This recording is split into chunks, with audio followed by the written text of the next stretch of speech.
Hey, how's it been? A little short indie over here. So, Fashion Police Squad. First-person shooters aren't really my first choice of the genre when it comes to the video games. Blasting bad guys with a variety of the great guns just doesn't do it for me. And unfortunately, that's all some shooters have to offer.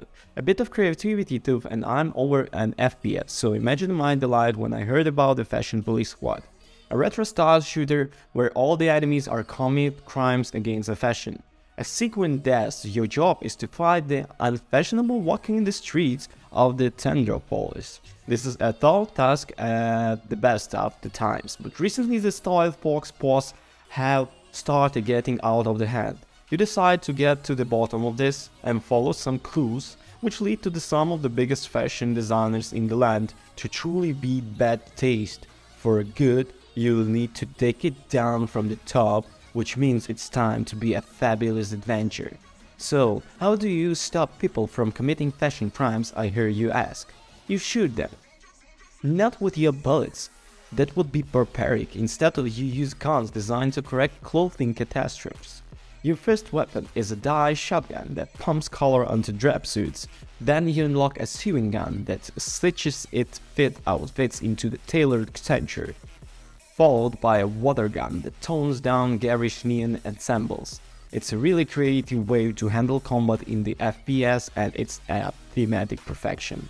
I can't think of another shooter with more entertaining enemies than Fashion Police Squad.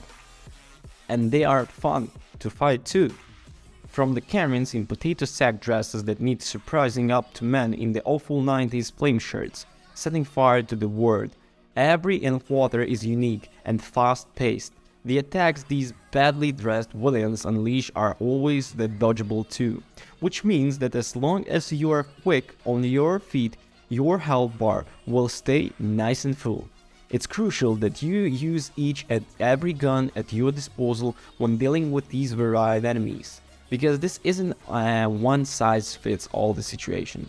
Blasting dye at someone wearing a budgie outfit doesn't absolutely nothing, which means you can't just stick with your favorite weapon throughout the game. It's such an interesting concept, but in the practice, having to constantly switch weapons is just a bit fatty in the middle of the massive area battle, especially as your arsenal grows. When you aren't busy shooting perps, you'll probably be getting to your next objective by way of the platforming. There is a huge emphasis on the jumping around the environments in the Fashion Police Squad, especially once you unlock the Bell of Justice that stuns enemies and can be used as a grappling hook. First-person platforming might not be everyone, but once I started swinging around the city like Spider-Man, I was well and truly hooked. You'll need to use that grappling belt a lot if you want to uncover all the Fashion Police Squad secrets too. Every level has a section of the secret areas to find, which contain pictures of the main character wearing hideous outfits. There is absolutely no reason to try and collect these from a gameplay perspective, but it's worth checking them out just to see the selection of fox paws and the bad cosplays they developed decided it's normally they design.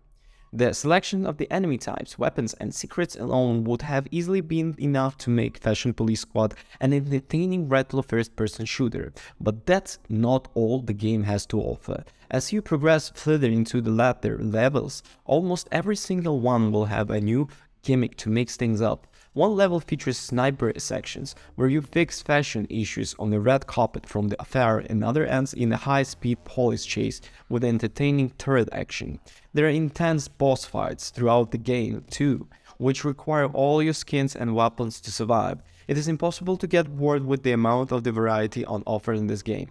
The most impressive aspect of the Fashion Police Squad throughout is how dedicated to the theme. There were so many times where the enemy was introduced that had me cracking up, and I never tried of defeating enemies being announced with the crisis of eleganza or vivacious as they proudly stood in their new snazzy outfits.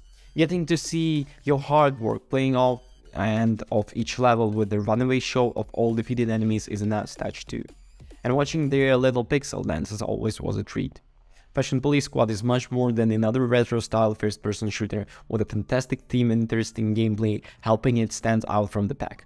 Constantly switching weapons can get a little thrilling, but the new ideas and the gimmicks keep coming and ensure the game feels fresh from the start to the finish.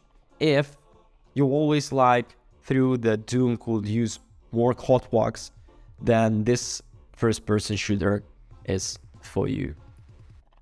Okay, so that's all for today, folks. Bye.